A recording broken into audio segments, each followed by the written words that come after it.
Et dans la Meuse, les habitants de Vaucouleurs profitent, eux, de l'été pour rendre hommage à Jeanne d'Arc, une enfant du pays. Un spectacle son et lumière qui permet même à ceux qui y assistent de dialoguer avec cette héroïne de l'histoire de France. Voyez le reportage en Alsace de Valérie Gagé et de Benjamin Genome. Les habitants de Vaucouleurs nous avaient prévenus. Ici, vous entrez au pays de Jeanne. Dans cette ville de 2500 âmes, la pucelle est partout présente. Nous ne sommes qu'à 20 km de Domrémy, son village natal. 21h, répétition figurant. 21h30, chaque vendredi, des bénévoles préparent le matériel pour le spectacle nocturne. Il y a là des retraités, des fonctionnaires, vous voyez, on est bon, nous. Hein. Là, normalement, c'est bon. Ou encore l'installateur de télévision du village.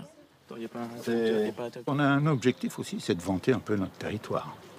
Il est totalement oublié, l'industrie l'a fui depuis la fin du XXe siècle, donc on essaie, nous, de le faire vivre et de continuer. Nous sommes sur le site de l'ancien château de Vaucouleurs. C'est ici qu'en 1428, Jeanne d'Arc vint convaincre le capitaine de Baudricourt de lui donner une escorte pour rejoindre le dauphin Charles. Eh bien, elle passait tout simplement par cette arche qui était l'entrée principale du village au château. Quel âge elle avait à peu près à cette époque-là? Elle avait 17 ans la première fois où elle est venue voir le capitaine des armées du roi de France. N'étais-je pas force, courage et détermination? Ce soir, Jeanne d'Arc aura la voix de Nathalie, animatrice à l'Office du tourisme. Elle donnera vie en direct à ce personnage recréé en 3D. On a tous tendance à dire notre Jeanne. Elle nous appartient. Je crois qu'on a vraiment envie de faire en sorte que les gens la connaissent, mais réellement. Pour longtemps. Le créateur de cette Jeanne d'Arc virtuelle, Marc-Joseph Sigaud, assure aussi la mise en scène avec des figurants de tous âges. il faut que vous apparaissiez par les entrées du plateau. Et il faut vraiment montrer des bras, des mains, comme ça. Ah, ma copine, toi. Tous ont à cœur de célébrer leur Jeanne. Le public, on voit rien. Par contre, pour moi, elle incarne aussi un destin exceptionnel. C'est un destin de femme au Moyen-Âge. J'ai envie de dire qu'elle a ouvert la porte à tellement d'autres femmes. Quand vient la nuit, les gradins se remplissent.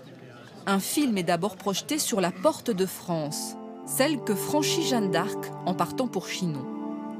Jeanne, il faut que tu pousses les Anglais hors du royaume.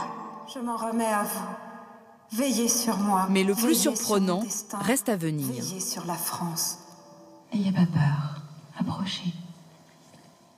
Quel est votre prénom? Patrice. Un dialogue surréaliste s'engage entre l'héroïne et ses compatriotes du XXIe siècle.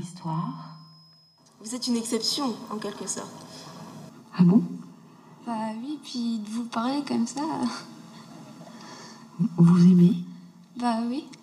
Quelle sensation cela vous procure-t-il? Bah, on dirait que je suis dans le passé, c'est... Grand merci à vous, et un grand merci à tous ceux qui fêtent encore, eh bien, mon histoire. L'émotion traverse les couloirs du temps. En cette nuit d'été, Vaucouleurs a retrouvé sa Jeanne.